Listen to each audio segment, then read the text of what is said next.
இந்த பதிவுல ஒரு முக்கியமான ஒரு மூலிகை, அனைவருக்கும் தெரிந்த ஒரு மூலிகை.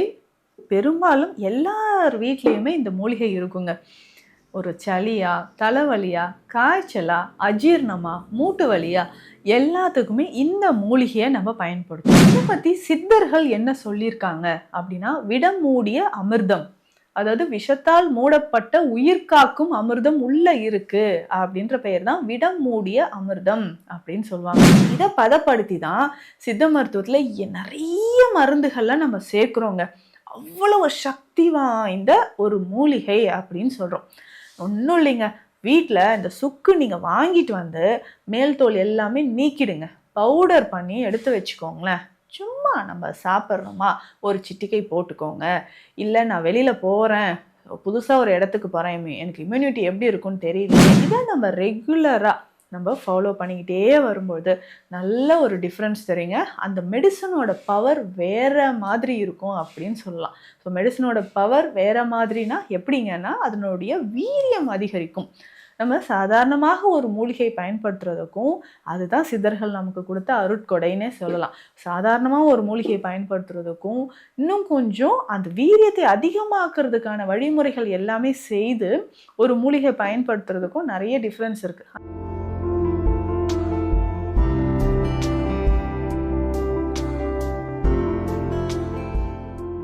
வணக்கம், நான் டாக்டர் நித்யா, சித்தா ஃபிசிஷியன்.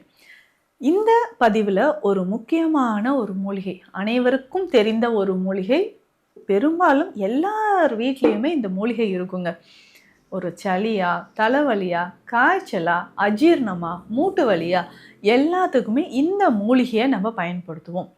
இதை பற்றி சித்தர்கள் என்ன சொல்லியிருக்காங்க அப்படின்னா, விடம் மூடிய அமிர்தம், அதாவது விஷத்தால் மூடப்பட்ட உயிர் காக்கும் அமிர்தம் உள்ள இருக்கு அப்படின்ற பெயர் தான் விடம் மூடிய அமிர்தம் அப்படின்னு சொல்லுவாங்க. இப்பவே பாதி பேர் கண்டுபிடிச்சிருப்பீங்க. அதாவது சுக்குக்கு மிஞ்சிய மருந்தும் இல்லை, சுப்பிரமணிய மிஞ்சின சாமியும் இல்லை அப்படின்னு நம்ம சொல்லிட்டு வரோம். அதுதாங்க, சுக்கை பற்றி தான் இந்த பதிவில் நம்ம பார்க்க போகிறோம். பெரும்பாலும் எல்லாருமே நம்ம என்ன நினச்சிட்டு இருக்கோம், சுக்கு சாப்பிட்டாவே நமக்கு சூடு பிடிச்சிருங்க, அது காரமானது, வயிறு எரிச்சல் கொடுத்துரும் அப்படின்னு நம்ம நினைக்கிறோம். ஆனால் இஞ்சி போட்டு மசாலா டீலாம் குடிக்கும்போது நம்ம ஹாப்பியாக குடிச்சிடும். இஞ்சியோட உலர்ந்த ஒரு வடிவம் தான் நம்ம சுக்கு அப்படின்னு சொல்கிறோம். எப்பவுமே மருந்திற்கு சுக்கை பயன்படுத்தும் பொழுது மேல் தோல் எல்லாமே நீக்கிட்டு அதை நம்ம பயன்படுத்துகிறோம். இப்போது இஞ்சி நல்லா அறுவடை செய்யக்கூடிய காலத்தில் அதை நல்லா கழுவி உலர்த்தி அதை எடுத்து பக்குவப்படுத்தி வைக்கக்கூடிய ஒரு மூலிகை தான் இது நம்ம சுக்குன்னு சொல்கிறோம். ஒரு 100 கிலோ இஞ்சி இருக்குன்னு வச்சுக்கோங்களேன், ஒரு 18லிருந்து 20-25 கிலோ நமக்கு சுக்காக கிடைக்குது. இதை பதப்படுத்தி தான் சித்த மருத்துவத்தில் நிறைய மருந்துகள்லாம் நம்ம சேர்க்குறோங்க. அவ்வளவு சக்தி வாய்ந்த ஒரு மூலிகை அப்படின்னு சொல்கிறோம். ஒன்றும் இல்லைங்க, வீட்டில் இந்த சுக்கு நீங்கள் வாங்கிட்டு வந்து மேல் தோல் எல்லாமே நீக்கிடுங்க, பவுடர் பண்ணி எடுத்து வச்சுக்கோங்களேன். சும்மா நம்ம சாப்பிட்றோமா ஒரு சிட்டிகை போட்டுக்கோங்க. இல்லை நான் வெளியில் போகிறேன், புதுசாக ஒரு இடத்துக்கு போகிறேன், எனக்கு இம்யூனிட்டி எப்படி இருக்குன்னு தெரியலையே, நார்மலாக ட்ராவல் பண்ணாலே எனக்கு கோல்டு காஃபு சைனசைட்டிஸ்லாம் வந்துடுது அப்படின்னு சொன்னீங்கன்னா ரொம்ப சிம்பிள். நீங்கள் எடுத்துகிட்டு போகக்கூடிய தண்ணீர், வெந்நீரில் கொஞ்சம் சுக்கு பொடி போட்டு நல்லா ஷேக் பண்ணி வச்சுக்கோங்க. அந்த தண்ணியை நீங்கள் குடிச்சிட்டு வரலாம். நிறைய நம்ம சுக்கு பொடி போடணும்னு கூட இல்லை, ஒரு 2-3 சிட்டிகை அளவு அந்த தண்ணீரில் போட்டு வச்சுட்டு அந்த சுக்கு தண்ணியை நம்ம குடிச்சிக்கிட்டே வந்தாலும் நமக்கு ரெஸ்பிரேட்டரி ட்ராக் இன்ஃபெக்ஷன் வராது. ரொம்ப நம்ம வந்து ஏசி அறைகள்லே இருக்கிறோம், இல்லை ஏசி காரில் நான் ட்ராவல் பண்ணாலே அடுத்த நாள் படுத்துருவேங்க அப்படின்னு சொன்னீங்கன்னா இது உங்களுக்கு நல்லாவே கை கொடுக்குங்க. இந்த சுக்கு பொறுத்த வரைக்கும் திரிஹடுகம் அப்படின்னு நம்ம சொல்றோம் பார்த்தீங்களா, அதுல ஒரு முக்கியமான மூலிகை சுக்கு, மிளகு, திப்பிலி, மூன்றுமே காரமான மூலிகை. அதுல முதன்மையானது தான் இந்த சுக்கு அப்படின்னு சொல்றோம். இது மேல் தோல் எல்லாமே நீக்கிட்டு தான் சித்த மருத்துவத்துல இதை நம்ம பயன்படுத்துவோம்.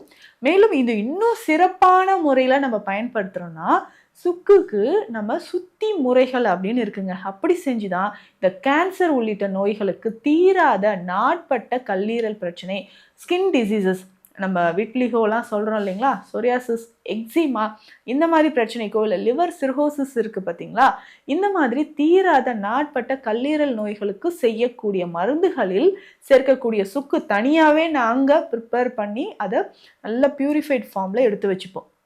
எப்படி செய்வோம் அப்படின்னு பார்த்தீங்கன்னா, சுண்ணாம்பு இருக்கு பார்த்தீங்களா?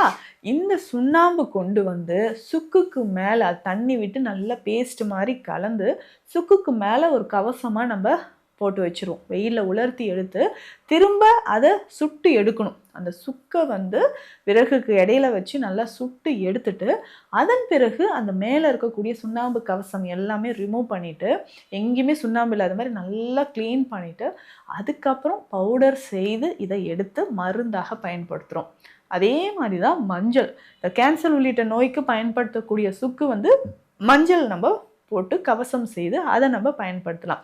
மஞ்சளை தண்ணீர் விட்டு நல்லா கலந்து அது கவசம் செய்து நம்ம பயன்படுத்திக்கலாம். அப்படி நீங்கள் பயன்படுத்தும் போது இதே மாதிரி நெருப்பில் இட்டு அந்த கவசத்தை எல்லாம் நீக்கி நம்ம வாஷ் பண்ணி பவுடர் சேர்ந்து எடுத்து வச்சுக்கலாம். இதை நம்ம ரெகுலராக நம்ம ஃபாலோ பண்ணிக்கிட்டே வரும்போது நல்ல ஒரு டிஃப்ரென்ஸ் தெரியுங்க. அந்த மெடிசனோட பவர் வேறு மாதிரி இருக்கும் அப்படின்னு சொல்லலாம். ஸோ மெடிசனோட பவர் வேறு மாதிரினா எப்படிங்கன்னா அதனுடைய வீரியம் அதிகரிக்கும். நம்ம சாதாரணமாக ஒரு மூலிகை பயன்படுத்துறதுக்கும் அதுதான் சித்தர்கள் நமக்கு கொடுத்த அருட்கொடைன்னே சொல்லலாம். சாதாரணமாக ஒரு மூலிகையை பயன்படுத்துறதுக்கும் இன்னும் கொஞ்சம் அந்த வீரியத்தை அதிகமாக்குறதுக்கான வழிமுறைகள் எல்லாமே செய்து ஒரு மூலிகை பயன்படுத்துறதுக்கும் நிறைய டிஃப்ரென்ஸ் இருக்குது. அந்த மாதிரி தான் இந்த சுக்கையும் நம்ம பயன்படுத்துகிறோம். இந்த சுக்கு பொறுத்த வரைக்கும் இதை சுக்கு தெளிநீர் எடுத்து சில மருந்துகள் அரைக்கும் போதே நம்ம சேர்ப்போம். சுக்கு பொடி இருக்குது பார்த்தீங்களா? சுக்கு பொடியை கல்வத்தில் இட்டு தண்ணீர் விட்டு நல்லா அரைச்சி இதை எடுத்து வச்சுருவோம். இதனோட கொஞ்சம் இளநீரும் விட்டு கலந்து எடுத்து வச்சுருவோம். எடுத்து வச்சுட்டு அந்த அடியில் எல்லாமே செட்டில் ஆகிடும். செட்டில் ஆன பிறகு மேலோடு அந்த இளநீரும் தண்ணீரும் சுக்கு தெளிநீரும் இருக்கக்கூடிய தண்ணியை எடுத்து தான் சில பெருமருந்துகள் செய்யும்போது அதுக்கு நம்ம பயன்படுத்துகிறோம். இப்போ நார்மலாக நமக்கு தலைவலி இருக்குங்க, சுக்கை எப்படி பயன்படுத்தலாம்? ரொம்ப சிம்பிளாக நான் சொல்கிறேன். சுக்கு பொடி இருக்குது பார்த்தீங்களா? இதனோட மஞ்சள் சேர்த்து எடுத்துக்கணும். மஞ்சள் பொடியும். ஸோ நமக்கு சுக்கு பொடி மஞ்சள் பொடி இரண்டுமே வெந்நீர் விட்டு கலந்து தீராத தலைவலி அப்படின்னு நம்ம சொல்லுவோம். மைக்ரைன் அப்படின்னு சொல்லக்கூடிய ஒற்றை தலைவலி. ஒரு சிலருக்கு தலை சுத்தல் இருந்துக்கிட்டே இருக்கும். டக்குன்னு எந்திரிச்சுங்க தலை சுற்றுது, யாரோ கூப்பிட்டாங்கன்னு திரும்பினா தலை சுற்றுது. இந்த மாதிரி பிரச்சனைகளுக்கும் நம்ம நெற்றியில் இதை பற்று போடலாம். வாரம் ஒரு முறையோ இல்லை 2 முறையோ நீங்கள் பற்று போடலாம். இந்த மாதிரி பற்று போடும்போது கொஞ்சம் கொஞ்சமாக அந்த தலை சுற்றல் தலை வலி உங்களுக்கு குறைய ஆரம்பிக்குது. ஸோ ரெகுலராக இப்படியே நம்ம பயன்படுத்தலாம். இதை தாண்டி எனக்கு மூட்டு வலிங்க, தாங்க முடியாத ஆர்த்ரைட்டிஸ் ப்ராப்ளம் இருக்குது அப்படின்னு சொன்னீங்கன்னா அது சரியாகிறதுக்கும் நம்ம இதை பற்று போடலாம். எப்படிங்கன்னா இந்த வாத நாராயண இலைகள் இருக்குது பார்த்தீங்களா? வாத நாராயண இலைகளில் சுக்கு பவுடரை நல்லா மிக்ஸ் பண்ணிக்கணும். மிக்ஸ் பண்ணிவிட்டு வெந்நீர் விட்டு கலந்து எங்கெல்லாம் நமக்கு வீக்கம் இருக்கோ, மூட்டுக்களில் வீக்கம் இருக்கும், ஆங்கிள் ஜாயின்ஸில் நிறைய பேருக்கு வீக்கம் இருக்கும், அந்த இடத்துலலாம் நம்ம பற்று போடும்போது வீக்கம் நமக்கு மிக விரைவில் குறைய ஆரம்பிக்கும். இப்போ சுக்கு மட்டுமே தனியாக பாலில் கலந்து நீங்கள் குடிச்சிக்கிட்டே வந்தீங்கன்னா இரவு சுக்கு பால் சுக்கு ஒரு 2 பிஞ்ச் 2 சிட்டிகை அளவு போட்டு மஞ்சள் ஒரு 2 சிட்டிகை பனங்கற்கண்டு சேர்த்து அந்த பால் குடிக்கும்போது இரவு நேரத்தில் வரக்கூடிய அதிகமான இருமல் கபம் அதிகரிப்பு இந்த பிரச்சனை எல்லாமே உங்களுக்கு குறைய ஆரம்பிக்குதுங்க. அப்போது நம்ம உடலில் அந்த சக்தியை ஆற்றலை அதிகரிக்கிறதுக்கும் உடலை தூண்டுவதற்கும் அந்த அக்னி அப்படின்னு ஆமம் அப்படின்னு நம்ம சொல்லுவோம். இதுதான் நிறைய பேருக்கு மந்தப்பட்டு இருக்கு. ஆமம் அப்படின்னா அந்த செரிமான சக்தி, அதுக்கு இருக்கக்கூடிய அக்னின்னு சொல்கிறோம். இந்த ஆமம் அப்படின்னு சொல்கிற இந்த விஷயத்தை தூண்டுவதற்கு அக்னி சமநிலைப்படுவதற்கு முக்கியமான ஒரு மூலிகை தான் இந்த சுக்கு. இந்த சுக்கு நான் சொன்ன மாதிரி பயன்படுத்தலாம். இல்லை இதற்கான மருந்துகளாகவும் இருக்குது. திரிகடுகு சூர்ணமாக நீங்கள் பயன்படுத்தும் போது நுரையீரல் நோய்களுக்கு மிக சிறந்த ஒரு மருந்தாக இருக்குது. மேலும் இது தொடர்பான சந்தேகங்கள் இருந்தாலோ சித்த மருத்துவ ஆலோசனைகள் தேவைப்பட்டாலோ ஸ்க்ரீனில் இருக்கிற நம்பருக்கு கான்டாக்ட் பண்ணுங்கள். நன்றி.